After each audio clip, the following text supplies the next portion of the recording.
أعوذ بالله من الشيطان الرجيم. بسم الله الرحمن الرحيم.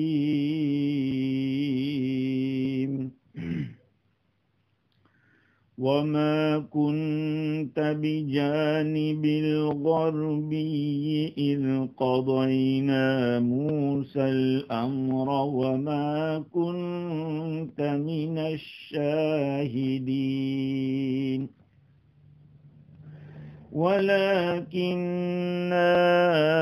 أنشأنا قرونا فتطاول عليهم العمر وما كنت ثاويا في أهل مدين تتلو عليهم آياتنا ولكننا كنا مرسلين وما كنت بجانب الطور إذ نادينا ولكن رحمة من ربك لتنذر قوما ما أتاهم من نذير من قبلك لعلهم يتذكرون ولولا أن تصيبهم مصيبة بما قدمت أيديهم فيقولوا ربنا لولا أرسلت إلينا رسولا فنتبع آياتك ونكون من المؤمنين فلما جاءهم الحق من عندنا قالوا لولا أوتي مثل ما أوتي موسى أولم يكفروا بما أوتي موسى من قبل قالوا سحران تظاهرا وقالوا إنا بكل كافرون صدق اللہ العظیم۔ بزرگوں، پیارے بھائیوں، سننے والی خواتین، مائیں اور بہنیں، السلام علیکم ورحمۃ اللہ وبرکاتہ۔ معزز سامعین، گزشتہ کل ہماری گفتگو یہ چل رہی تھی کہ حضرت موسیٰ علیہ السلام کو تورات عطا فرمائی، جو لوگوں کے لیے بصیرت تھی، ہدایت تھی اور رحمت تھی۔ اور جیسے میں نے عرض کیا تھا کہ حق کی طلب کرنے والے کو پہلے فہم صحیح عطا ہوتی ہے، صحیح سمجھ ملتی ہے۔ جب یہ سمجھ صحیح ہو جاتی ہے تو پھر احکام کو قبول کرنے لگتا ہے۔ جب احکام کو قبول کرنے لگتا ہے تو اللہ کی رحمت کا مستحق ہوتا ہے۔ اس لیے سب سے پہلے اپنی فہم کو صحیح کرنا چاہیے۔ بات تو چل رہی تھی موسیٰ علیہ السلام کی، لیکن اب جن آیات کو میں نے ابھی پڑھا ہے ان آیات میں خطاب میرے اور آپ کے آقا سرکار دو عالم صلی اللہ علیہ وسلم سے کیا ہے۔ آپ کو اللہ تعالیٰ نے یہاں پہ مخاطب بنایا ہے، آپ سے خطاب کیا جا رہا ہے۔ قرآن مجید کی یہ عادت ہے، اللہ تعالیٰ کی یہ عادت ہے کہ جب کبھی نبیوں کے قصوں کو بیان کرتے ہیں، ان نبی کے ان قصوں کے بعد اس امت کو خطاب کرتے ہیں، اس امت کی طرف روئے سخن کو متوجہ کرتے ہیں. جیسے کہ حافظ ابن کثیر رحمۃ اللہ علیہ نے تفسیر ابن کثیر کے اندر لکھا کہ حضرت نوح علیہ السلام کا قصہ تفصیل سے بیان کیا، اور آخر میں اللہ تعالیٰ نے فرمایا تِلْكَ مِنْ أَنْبَاءِ الْغَيْبِ نُوحِيهَا إِلَيْكَ مَا كُنْتَ تَعْلَمُهَا أَنْتَ وَلَا قَوْمُكَ مِنْ قَبْلِ هَذَا. یہ غیب کی خبریں ہیں. یہ نوح علیہ السلام کا پورا قصہ جو ہم نے آپ کو سنایا یہ غیب کی خبروں میں سے ہے، جس کی ہم آپ کو وحی کرتے ہیں، ہم آپ کو بتاتے ہیں. نہ آپ پہلے جانتے تھے، نہ آپ کی قوم جانتی تھی اس قصے کو. پورا قصہ بیان کر کے اللہ تعالیٰ نے نبی کی نبوت کو واضح کرنے کے لیے کہ ہمارے اس نبی نے کسی انسان کے پاس کچھ سیکھا نہیں، نہ کسی مدرسے میں گئے، نہ کسی کے پاس زانوِ تلمذ طے کیا. اور یہ باتیں عقل میں آنے والی نہیں ہے کہ کوئی قصہ اپنے طور پہ عقل سے بنایا جائے. یہ وحی ہے، اللہ تعالیٰ بتاتے ہیں. غیب کی خبروں کا مسئلہ کچھ الگ ہے اور علم غیب کا مسئلہ الگ ہے. حضور صلی اللہ علیہ وسلم کے پاس غیب کی خبریں آتی تھی، اللہ تعالیٰ بتاتے تھے.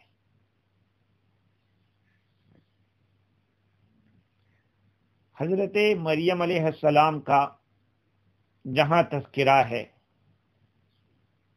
3 پارے کے اندر سورہ آل عمران میں، اللہ تعالیٰ فرماتے ہیں حضور اکرم صلی اللہ علیہ وسلم کو خطاب کر کے وَمَا كُنْتَ لَدَيْهِمْ إِذْ يُلْقُونَ أَقْلَامَهُمْ أَيُّهُمْ يَكْفُلُ مَرْيَمَ وَمَا كُنْتَ لَدَيْهِمْ إِذْ يَخْتَصِمُونَ. اے نبی جی، آپ اس وقت جبکہ مریم علیہ السلام کی تربیت کون کرے گا اس بارے میں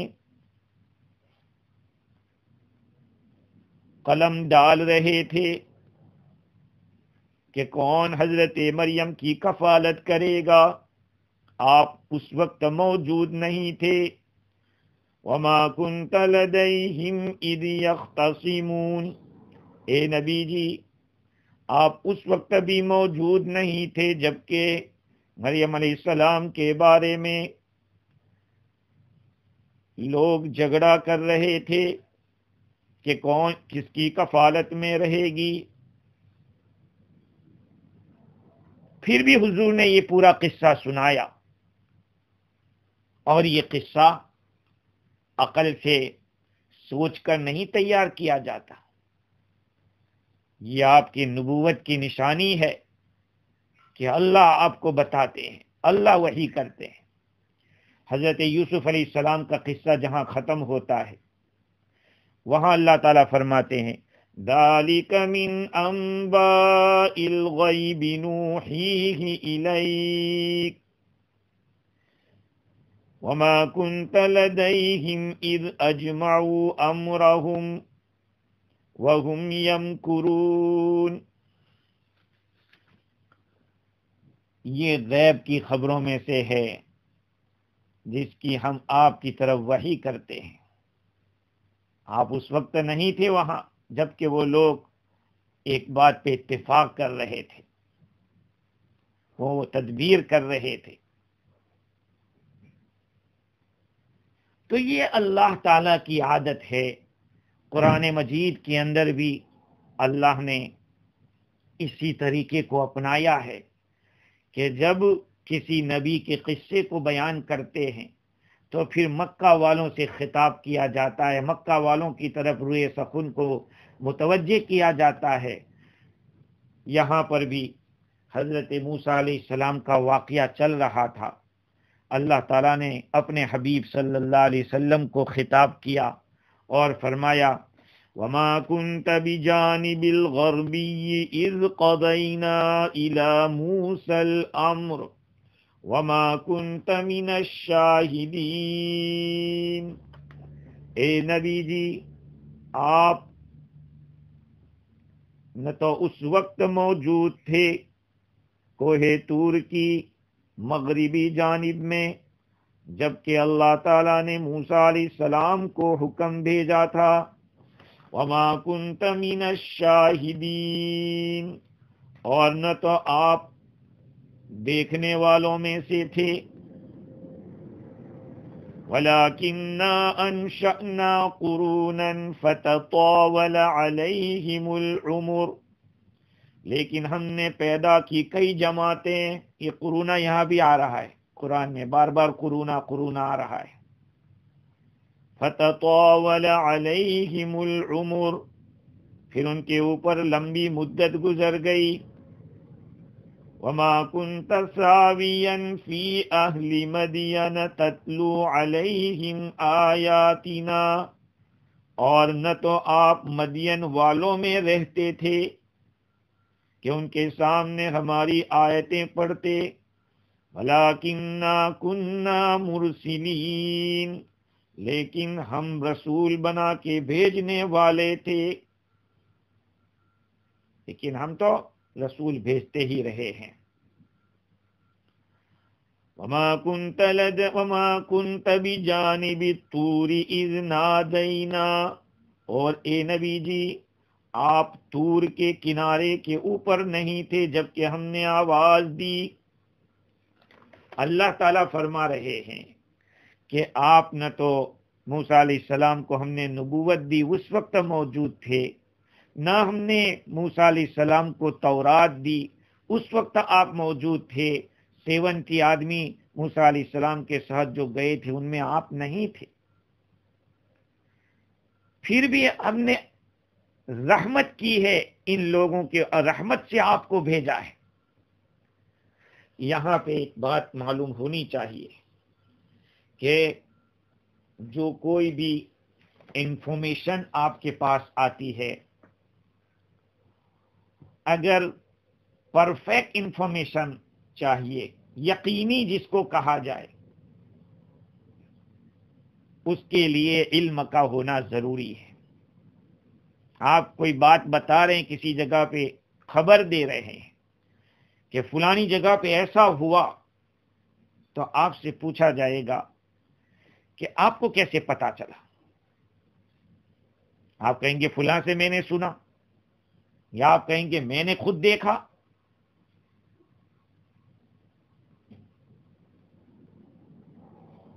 یہ جواب دیے جاتے ہیں۔ حضور اکرم صلی اللہ علیہ وسلم حضرت موسیٰ علیہ السلام کے تفصیلی واقعے کو بیان کر رہے ہیں کئی زمانے کے بعد، تو پھر حضور اکرم صلی اللہ علیہ وسلم کا یہ خبر دینا کس چیز پر مبنی ہے؟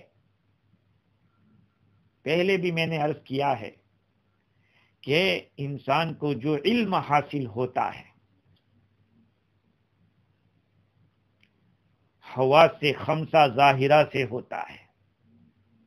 پہلی بات تو یہ کہ عقل سے ہوتا ہے، چلیے سوچ کر، عقل اللہ تعالیٰ کی بہت بڑی دولت ہے۔ اللہ تعالیٰ نے عقل کو پیدا کیا اور پھر فرمایا کہ آگے ہو، سامنے آ، پھر عقل کو کیا کہ ادھر پیچھے ہو۔ اللہ تعالیٰ نے فرمایا کہ میں نے جو چیزیں بنائی ہے ان چیزوں میں سب سے بڑھیا چیز عقل ہے، اس کے ذریعے میں فیصلہ کروں گا۔ پاگل کو عقل کی پکڑ نہیں ہوگی، عاقلوں کی پکڑ ہوگی، اسی لیے نماز فرض ہے، عاقل بالغ پر، روزہ فرض ہے عاقل بالغ پر، عقل ہونا ضروری ہے، عقل بہت بڑی نعمت ہے۔ اور عجیب بات یہ ہے کہ دنیا میں جتنی چیزیں بڑھ جاتی ہے اس کی قیمت کم ہو جاتی ہے، لیکن عقل ایک ایسی چیز ہے کہ وہ جتنی بڑھتی ہے اتنی ہی قیمتی ہوتی جاتی ہے۔ یہ دو طرح کی ہوتی ہے، ایک عقل ہوتی ہے غریزی، اللہ نے جو رکھ دی، ایک عقل وہ ہے، اور دوسری عقل کسبی ہوتی ہے جو ایکسپیرینس سے حاصل ہوتی ہے، تجربے سے حاصل ہوتی ہے۔ اسی لیے دنیا کے اندر جب کسی کو جاب پہ رکھا جاتا ہے تو وہ بتاتا ہے مجھے اتنے سال کا ایکسپیرینس ہے۔ جب اتنا ایکسپیرینس ہوگا تو عقل بھی اتنی بڑی ہوگی اس معاملے میں۔ تو دین کا معاملہ ایسا نہیں ہے کہ ہم عقل سے معلوم کر لیں اللہ کس سے خوش ہوتا ہے، اللہ کس سے ناراض ہوتا ہے۔ آپ کہو کہ جو مانے گا اس سے خوش ہوگا، نہیں مانے گا، بھائی کیا مانے گا؟ وہ تو عقل سے ہم فکس کر نہیں سکتے۔ معلوم ہوا کہ یہ امور عقلیہ سے تعلق نہیں رکھتا۔ تو اب دیکھیں امور نقلیہ کو، جس کا تعلق کاپی کے ساتھ دیکھنے سے ہے۔ اب دیکھنے کے اندر سب سے پہلی چیز ہے سننا، اور حضور اکرم صلی اللہ علیہ وسلم کسی کے شاگرد نہیں ہے، کسی انسان سے آپ نے سنا نہیں ہے اس طرح کا علم، آپ سن کر نہیں بتا رہے۔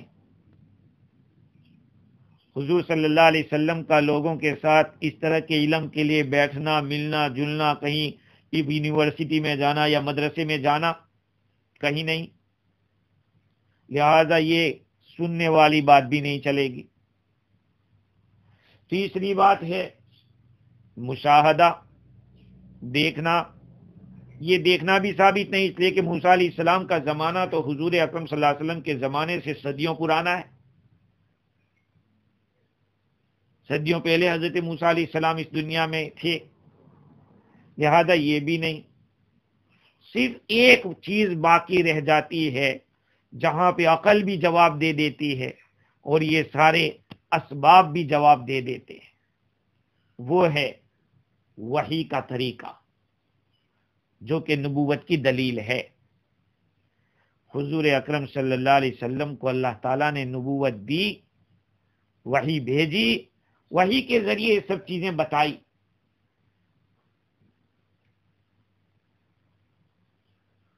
وحی کے ذریعے غیب کی خبریں حضور نے دی۔ میں پہلے بھی ایک بات عرض کر چکا ہوں، ابھی بہت مختصر طریقے سے میں بتاتا ہوں کہ دیکھو علم غیب الگ چیز ہے اور خبر غیب الگ چیز ہے۔ میں اگر آپ کہو تو میں جادوگر کے قصے بہت سارے سنا سکتا ہوں کہ جادو کیسے کرتے ہیں، لیکن جادوگروں نے کیا کیا کیا دنیا کے اندر، کیا کیا وہ استعمال کرتے ہیں، قرآن مجید میں جادو کا تذکرہ کہاں آیا ہے، یہ ہم بتا سکتے ہیں، لیکن جادو کا علم میرے پاس نہیں ہے۔ حضور اکرم صلی اللہ علیہ وسلم کے پاس غیب کی خبریں تھی، اللہ تعالیٰ بتاتے تھے، دنیا میں جو کچھ ہونے والا ہے اور جو کچھ ہوا ہے اللہ تعالیٰ بتاتے تھے، جتنا اللہ تعالیٰ کو بتلانا تھا۔ اور اگر میں یوں کہوں کہ میرے پاس جادو کا علم ہے تو اس کا یہ مطلب کہ میں جب چاہوں جادو کر سکتا ہوں، اپنے جادو کے علم کو استعمال کر سکتا ہوں۔ اور علم غیب کا مطلب یہ ہوگا کہ بغیر کسی کے بتائے خود بخود حاصل ہو جاوے۔ تو چونکہ بہت ساری ایسی باتیں ہیں جہاں پر حضور اکرم صلی اللہ علیہ وسلم کو پتہ نہیں چلا، اس کے بارے میں ہم کیا جواب دیں گے؟ عائشہ رضی اللہ تعالی عنہا پر بلیم لگا، نعوذ باللہ ثم نعوذ باللہ۔ اللہ کے رسول صلی اللہ علیہ وسلم 1 مہینے تک ناراض رہے، خاموش رہے، صحابہ سے، ازواج مطہرات سے عائشہ رضی اللہ عنہا کے بارے میں پوچھتے رہے کہ کیا خیال ہے عائشہ کے بارے میں۔ اگر علم غیب ہوتا تو حضور ریجیکٹ کر دیتے کہ سب غلط باتیں ہیں. اللہ تعالیٰ نے 10 آیتیں اتاری ماں عائشہ کی پاکی کے لیے.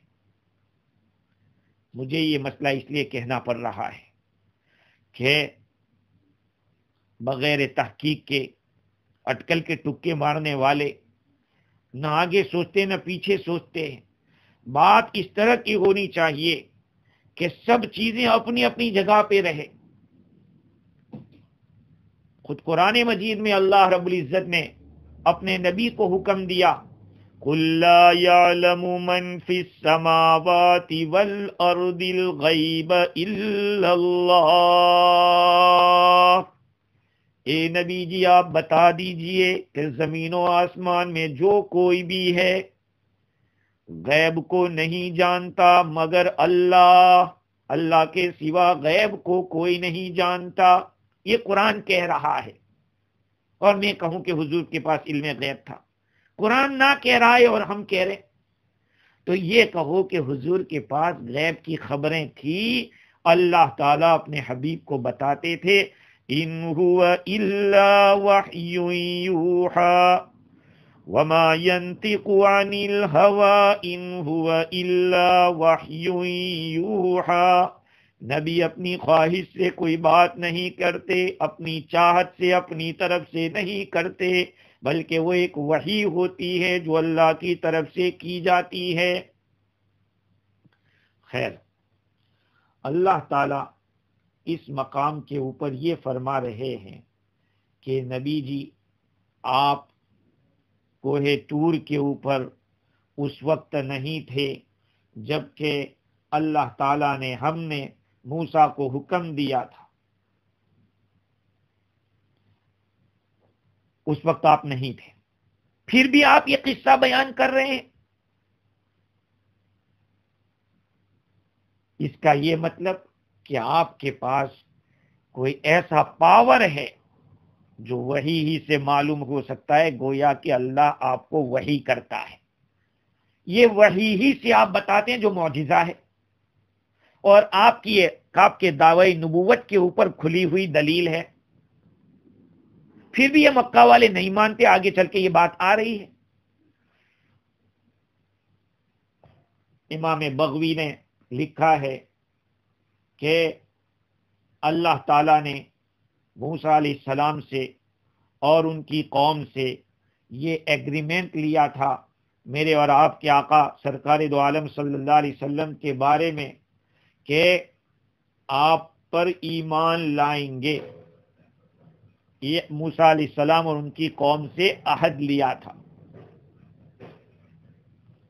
قرآن مجید میں تو ہے ہی, لیکن ان کی کتابوں میں بھی یہ مسئلہ لکھا تھا جو بعد میں انہوں نے بدل دیا, چینج کیا.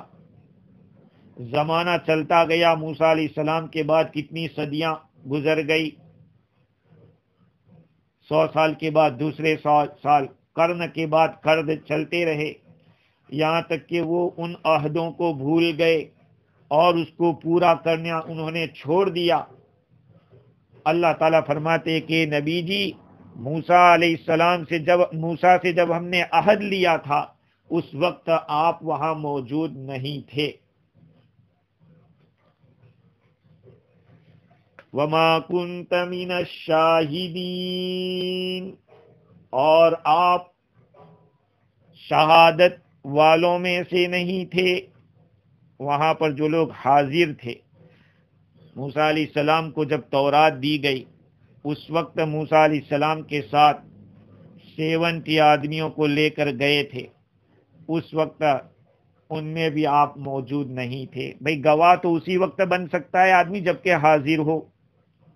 کسی واقعے کی گواہی دے کہ میں گواہی دیتا ہوں کہ یہ کام ہوا ہے. کیسے گواہی دے رہے ہو؟ آپ تھے اس وقت, دیکھا تھا آپ نے؟ یہ پوچھا جائے گا اس کو. بھئی چاند کی گواہی دیتے ہیں تو پوچھتے ہیں تم نے دیکھا, کیسا تھا, کہاں تھا؟ تو اے نبی جی آپ اس وقت ان لوگوں کے ساتھ نہیں تھے.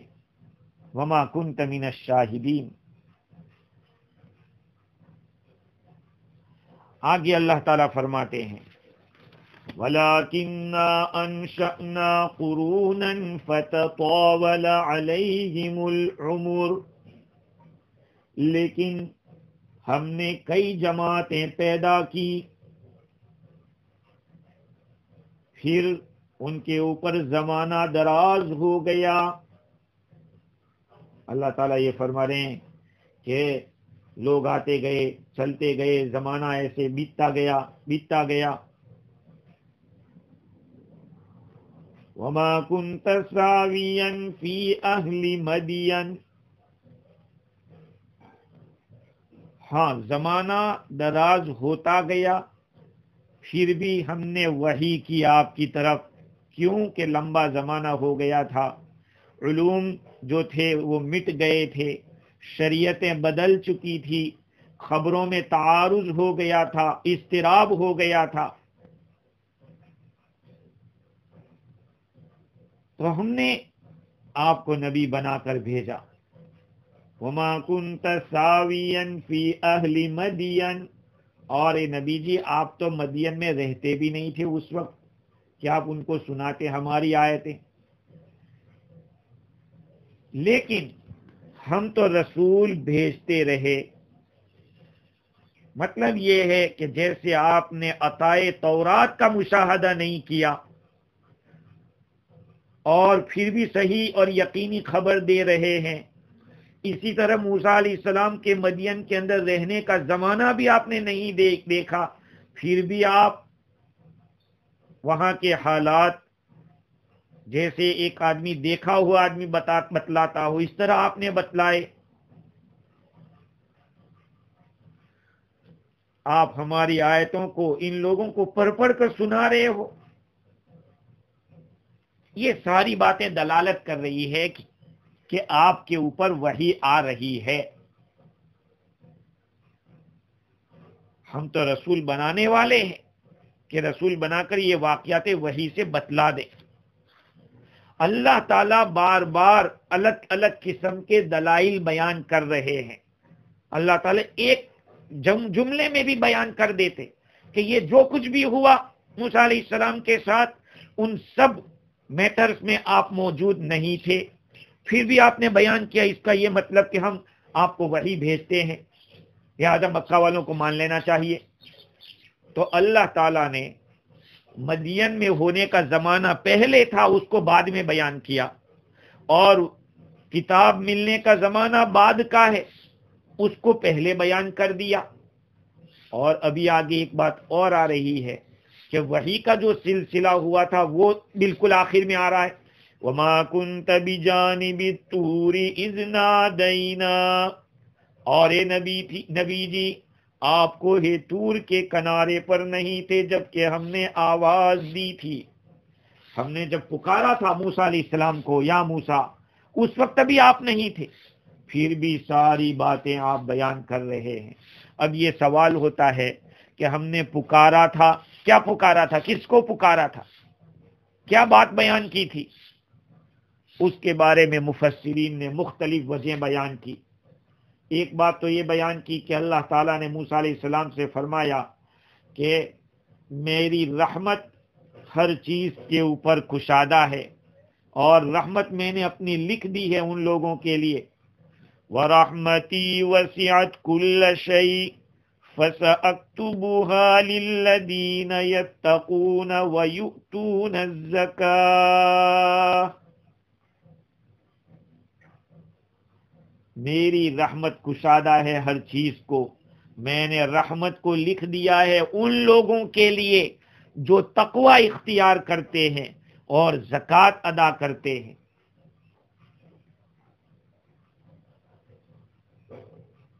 والذین هم بآیاتنا یؤمنون، اور میں نے اپنی رحمت لکھ دی ہے ان لوگوں کے لیے جو ہماری آیتوں پہ ایمان رکھتے ہیں۔ دیکھو اللہ کی رحمت ان لوگوں کو ملنے والی ہے جو کہ تقوی اختیار کرتے ہیں، ایمان رکھتے ہیں، زکوٰۃ ادا کرتے ہیں، ان کو اللہ کی رحمت ملے گی۔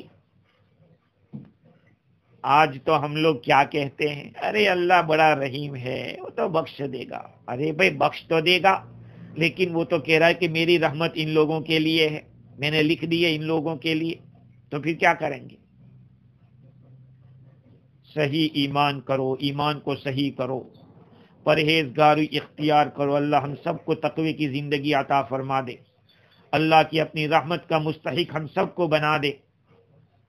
ایک اور جگہ پر اللہ تعالیٰ فرماتے ہیں ان رحمت اللہ قریب من المحسنین، اللہ کی رحمت قریب ہے محسنین کے، نیکوکار لوگوں سے اللہ کی رحمت قریب ہے۔ آج تو انسان گناہ کرتا ہے اور کہہ رہے اللہ بڑا رحیم ہے، وہ تو بخش دے گا۔ بھائی بخشنے کی طاقت تو اللہ کے پاس ہے، جننے والی میں بھی تو زور چاہیے، جننے والی میں بھی تو زور چاہیے۔ اپنے کو رحمت کا مستحق بناؤ، پرہیزگاری اختیار کرو، صحیح ایمان کو صحیح کرو۔ خیر تو موسیٰ علیہ السلام کو اللہ تعالیٰ نے پکارا تھا، اس پکار میں کیا کیا باتیں کہی، اس بارے میں مفسرین نے کئی اقوال نقل کیے ہیں، جس میں سے کچھ میں آپ کو سناتا ہوں۔ ایک روایت میں یہ ہے کہ اذ نادینا امتک فی اصلاب آبائہم، قاضی ثناء اللہ پانی پتی رحمت اللہ علیہ نے تقریباً 3 روایتیں نقل کی ہے اس بارے میں کہ اللہ تعالیٰ نے پکارا تھا موسیٰ علیہ السلام کو، اور اس پکار میں کیا فرمایا تھا۔ ایک تو وہب ابن منبہ کی روایت ہے، فرماتے ہیں کہ موسیٰ علیہ السلام نے عرض کیا یا ربی ارینی محمدن صلی اللہ علیہ وسلم، اے میرے رب تو مجھے محمد صلی اللہ علیہ وسلم کا دیدار عطا فرما دے۔ جب اللہ تعالیٰ نے موسیٰ علیہ السلام کے سامنے اس امت محمدیہ الف الف صلاۃ علی صاحبہا کے فضائل بیان کیے، تو موسیٰ علیہ السلام نے درخواست کی کہ میرے رب تو مجھے محمد کا دیدار کرا دے صلی اللہ علیہ وسلم۔ بھائی جب بھی سنو اللہ کے نبی کا نام تو صلی اللہ علیہ وسلم کہا کرو، عورتیں ہو تو وہ بھی کہیں جو بھی سن رہا ہو۔ اللہ تعالیٰ نے موسیٰ علیہ السلام کی اس درخواست پہ فرمایا کہ انک لن تصل الی ذلک، اے موسیٰ تم ہرگز وہاں تک نہیں پہنچ سکتے، اگر آپ چاہو تو نادیت امتہ واسمعتک صوتہم، اے موسیٰ تم چاہتے ہو تو نبی کی امت کو ہم پکار دیں اور ان کی آواز تمہیں سنا دے۔ موسیٰ علیہ السلام نے عرض کیا کہ نعم یا رب، ٹھیک ہے ان کی آواز سنا دو۔ اللہ تعالیٰ نے فرمایا یا امت محمد، اے امت محمد، فَأَجَابُوا مِنْ أَصْلَابِ آبَائِهِمْ، تو اس امت نے اپنے باپ داداؤں کی، جن لوگوں کی پشتوں میں تھے، اپنے باپوں کی پشتوں سے انہوں نے جواب دیا لبیک، جواب دے دیا کہ ہم حاضر ہیں۔ دوسری ایک روایت حضرت ابو زرع بن عمرو بن جریر کی ہے، فرماتے ہیں کہ اللہ تعالیٰ نے فرمایا یا امت محمد قد اجبتکم قبل ان تدعونی واعطیتکم قبل ان تسألونی، اے امت محمد میں نے تمہاری دعا کو قبول کر لیا تمہاری دعا سے پہلے، اور میں نے تمہیں دے دیا تمہارے مجھ سے مانگنے سے پہلے۔ یہ ایک روایت ہے۔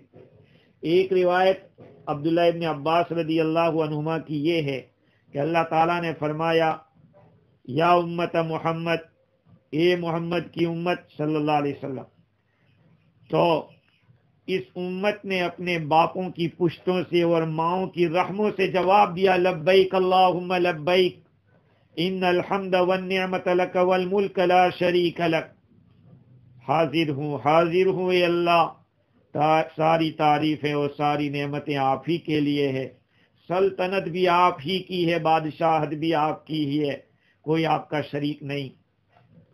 اللہ تعالیٰ نے فرمایا یا امت محمد ان رحمتی سبقت غضبی وعفوی عقابی، میری رحمت میرے غصے سے آگے ہے اور میرا معاف کرنا میری سزا سے آگے ہے۔ قد آتیتکم من قبل ان تسألونی، میں نے تم کو دے دیا تمہارے مانگنے سے پہلے، وقد اجبتکم من قبل ان تدعونی، میں نے تمہاری دعا کو قبول کر لیا تمہارے دعا کرنے سے پہلے. وقد غفرت لکم من قبل ان تعصونی، میں نے تمہیں معاف کر دیا تمہارے گناہ کرنے سے پہلے. من جاء یوم القیامت بشہادت اللہ الہ الا اللہ وان محمدا عبدی ورسولی دخل الجنہ وان کان ذنوبہ اکثر من زبد البحر. جو بھی بندہ قیامت کے دن لا الہ الا اللہ محمدن عبدہ ورسولہ یہ گواہی لے کر آئے گا وہ جنت میں جائے گا، اگرچہ اس کے گناہ سمندر کی جھاگ سے زیادہ کیوں نہ ہو. یہ اللہ رب العزت کا فیصلہ ہے. اس امت کی بہت زیادہ فضیلت ہے، روایات میں بہت تفصیل کے ساتھ یہ بات آئی ہے. یہاں تک کہ حضرت سہل بن سعد رضی اللہ عنہ کی روایت ہے، رسول اکرم صلی اللہ علیہ وسلم نے ارشاد فرمایا وما كنت بجانب الطور اذ نادینا. یہ آیت پر آپ نے فرمایا کتب اللہ کتابا قبل ان یخلق الخلق بألف عام. اللہ تعالیٰ نے ایک بات لکھی مخلوق کو پیدا کرنے سے 2000 سال پہلے. ثم وضعه علی العرش، پھر اس کو عرش پہ رکھا، پھر آواز دی یا امت محمد، اے امت محمد. پھر یہ جو میں نے ابھی آخر تک روایت سنائی وہ پوری روایت حضرت سہل رضی اللہ عنہ نے حضور صلی اللہ علیہ وسلم کے حوالے سے سنایا. بعض روایت تفسیر کی کتابوں میں یہ بھی ہے کہ حضرت موسیٰ علیہ السلام نے سوال کیا تھا کہ اللہ تو مجھے اس امت کا نبی بنا دے. اللہ تعالیٰ نے فرمایا کہ نہیں، آپ آگے نکل گئے اور وہ لوگ پیچھے آنے والے ہیں. پھر اللہ تعالیٰ نے اس امت کی فضیلت بتائی تو موسیٰ علیہ السلام نے پوچھا کہ یا اللہ وہ امت کیسی ہوگی؟ فرمایا کہ امتہ الحمادون، اس نبی کی امت اللہ کی حمد کرنے والی ہوگی. کہیں اونچائی پر چڑھے گی یا زمین پر اترے گی اللہ کی حمد کرے گی ہر حال میں، اور اپنی ازار کو بیچ میں باندھیں گے، اپنے بدنوں کو پاک رکھیں گے، دنوں کو روزہ رکھیں گے، راتوں میں عبادت کریں گے. میں ان کے تھوڑے عمل کو بھی قبول کر لوں گا، اور جو بھی لا الہ الا اللہ کی گواہی دے کر آئے گا اس کو میں جنت میں داخل کروں گا. اللہ کے نبی موسیٰ علیہ السلام نے عرض کیا الہی اجعلنی نبی تلک الامہ، اے اللہ مجھے اس امت کا نبی بنا دے. فرمایا قال نبیھا منھا، کہا ان کا نبی تو اسی امت میں سے آئے گا. عرض کیا اجعلنی من امتی ذالک النبی، اے اللہ مجھے اس نبی کی امت میں سے بنا دے. قال استقدمت، موسیٰ تم آگے نکل گئے.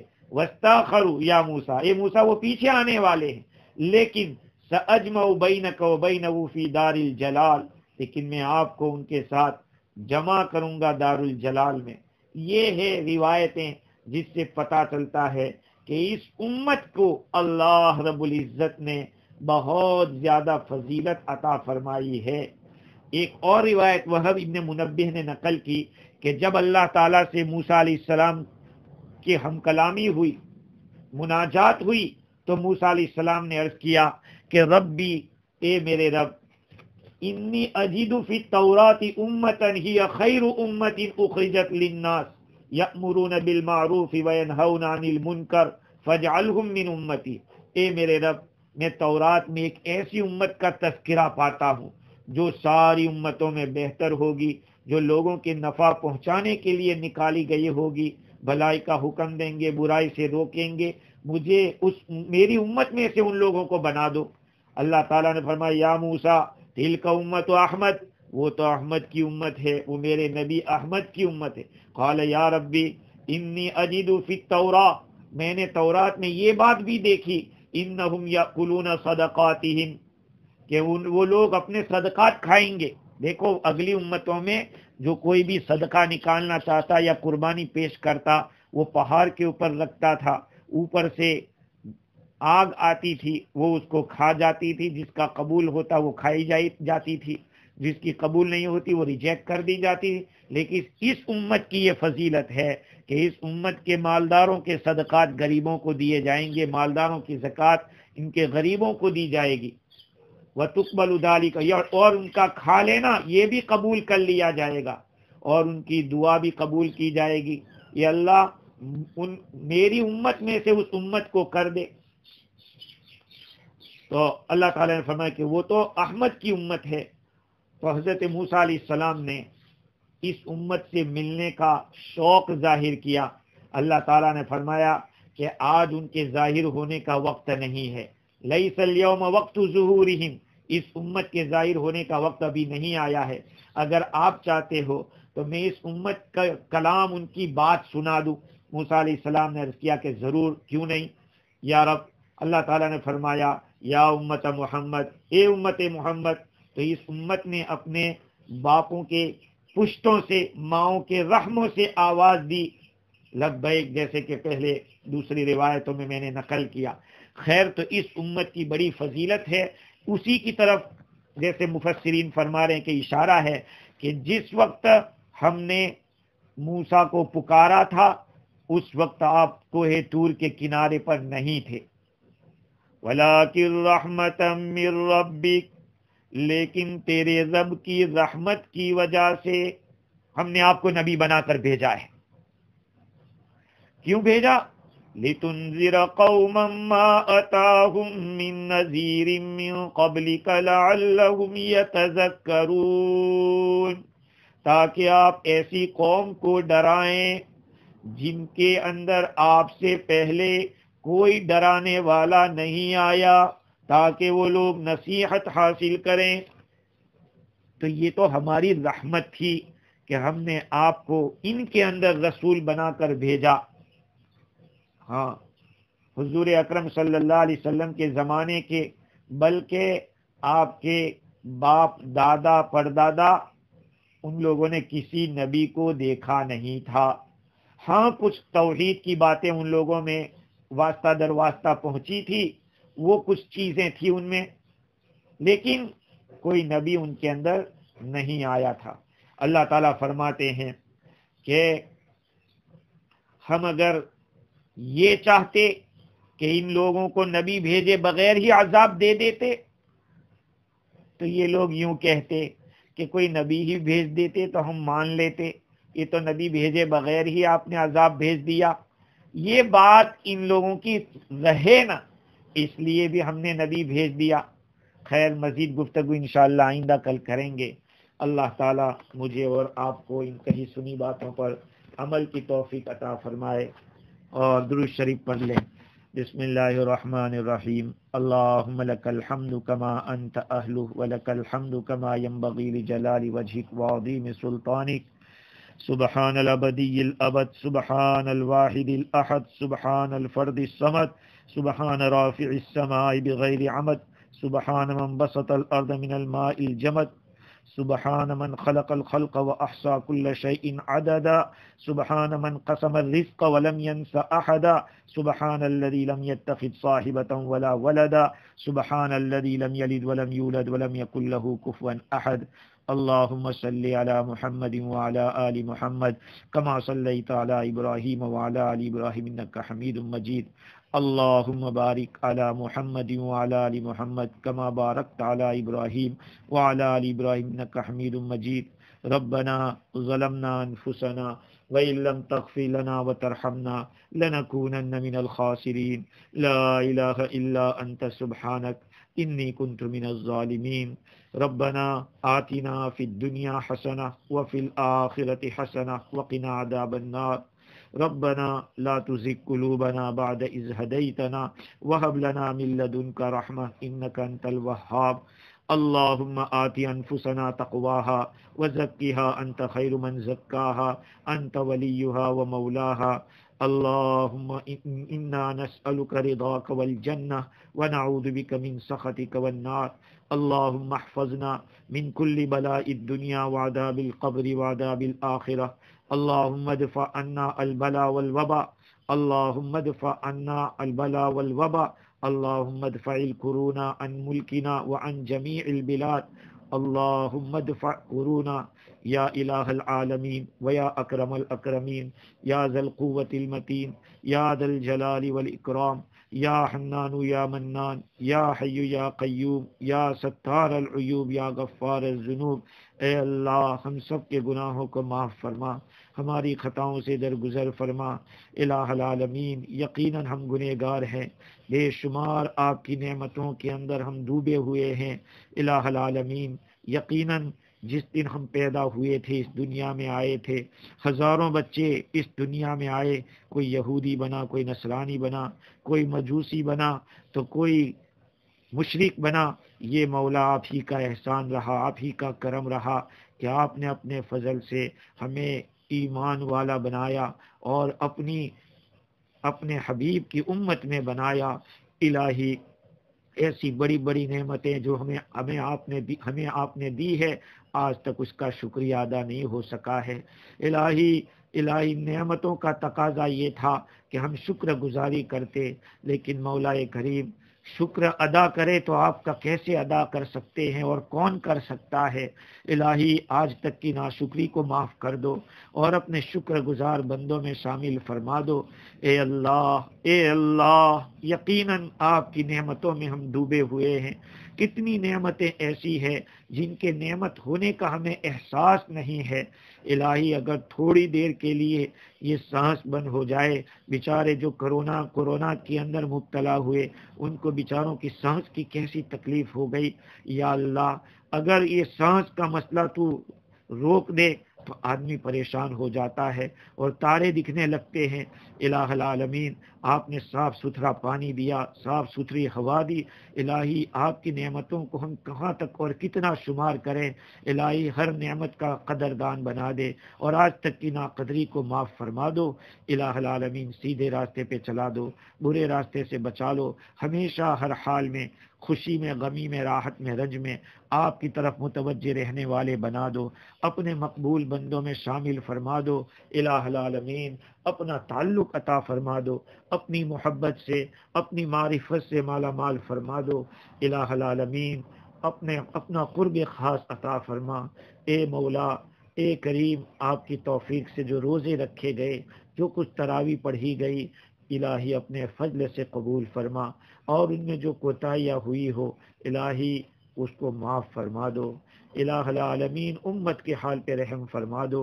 امت کہاں کہاں پریشان ہے، ہندوستان کے اندر، شام کے اندر، فلسطین میں، کشمیر میں، الہی جہاں کہیں امت پریشان ہو، اے اللہ مدد فرما، اے اللہ مدد فرما۔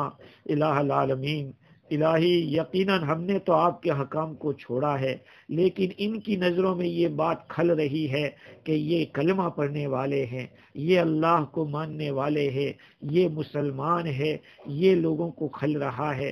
الہی آپ مدد کر دو اور پوری دنیا میں امن و امان کو قائم کر دو۔ الہی اس کورونا کو ختم کر دو، کورونا کے اندر جو مبتلا ہے ان کو شفائے کلی عطا فرما دو، جو ایمان والے کورونا میں گئے ہیں ان سب کو شہادت کا مقام عطا فرما دو۔ الہ العالمین ہم سب کو صحت اور عافیت عطا فرما۔ اللہم انا نسألک الصحة والسلامة والامن والامانہ۔ الہ العالمین عافیت عطا فرما، الہی صحت و عافیت کے ساتھ لمبی زندگی عطا فرما۔ اے اللہ بیماریوں سے حفاظت فرما، اے اللہ ایسی ہلاکت والی بیماریوں سے حفاظت فرما، امت کی حفاظت فرما۔ اے اللہ امت میں آپس میں اتحاد اور اتفاق عطا فرما، بڑوں کا احترام کرنے کی، چھوٹوں پر شفقت کرنے کی توفیق عطا فرما۔ کبر، حسد اور اس طرح کی جو بیماریاں ہیں الہی، حسد ہے، کینہ ہے، بغض و عداوت ہے، غیبت ہے، چغلی ہے، بہتان ہے، بد نظری ہے، بد کلامی ہے، خود پسندی ہے، یہ جتنے بھی رذائل ہے یا اللہ ہمارے اندر سے نکال دو۔ ان کے ماں سوا جتنے اس کو بھی نکال دو۔ یا اللہ آج امت میں جو فتنے ہو رہے ہیں اور جو جھگڑے ہو رہے ہیں اس کی بنیادی وجہ انانیت ہے، تکبر ہے اور حسد ہے۔ یا اللہ ہمارے اندر تواضع پیدا فرما، اے اللہ ہمارے اندر انکساری پیدا فرما، عجز و اعتراف اور اخلاص و للہیت پیدا فرما۔ اے اللہ ریاکاری سے حفاظت فرما، الہ العالمین ہمارے یہ درسوں کو قبول فرما، ہمارے لیے نجات کا ذریعہ بنا، الہی سب کو سننے والوں کو اور کہنے والوں کو سب کو عمل کی توفیق عطا فرما، قرآن مجید کے حقوق کو ادا کرنے والا بنا، اپنے حبیب صلی اللہ علیہ وسلم کے حقوق کو ادا کرنے والا بنا، اے اللہ امت کی طرف سے اپنے حبیب کو خوب خوب جزائے خیر عطا فرما، اے اللہ اپنے حبیب کے درجات کو خوب بلند فرما، مقام محمود عطا فرما، الہ العالمین آپ کے جانثار صحابہ کو امت کی طرف سے بہترین بدلہ عطا فرما، الہ العالمین روزوں کو صحیح ڈھنگ سے رکھنے کی توفیق عطا فرما، قرآن مجید کی تلاوت کرنے کی توفیق عطا فرما، اے اللہ ہماری زندگی کا رخ بدل دے، نیکیوں کا جذبہ پیدا فرما، الہی برائیوں سے نفرت عطا فرما، اے اللہ ہم میں جو پریشان ہے سب کی پریشانیوں کو دور فرما، یا اللہ کوئی بیوی بچوں کے اعتبار سے پریشان ہے اس کی پریشانی دور فرما،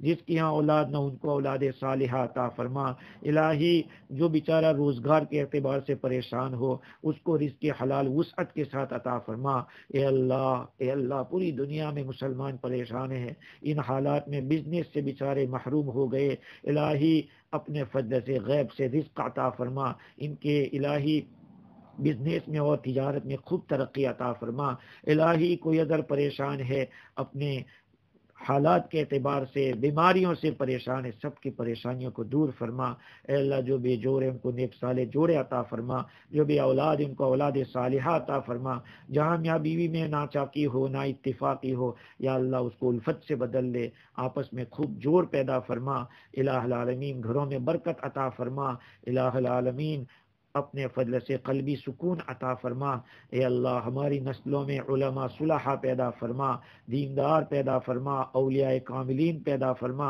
اے اللہ جو مانگا ہے وہ بھی عطا فرما، جو رہ گیا ہو وہ بھی عطا فرما، ہم سب کی جائز تمناؤں کو اپنے فضل سے پورا فرما، ہماری دعا کو محض اپنے فضل سے اپنے مبارک ناموں کی برکت سے اپنے حبیب صلی اللہ علیہ وسلم کے صدقے طفیل اور قرآن مجید کی برکت سے قبول فرما، ربنا تقبل منا انک انت السمیع العلیم وتب علینا انک انت التواب الرحیم، صلی اللہ تعالی علی خیر خلقی محمد و آلہ و اصحابہ اجمعین برحمتک یا ارحم الراحمین۔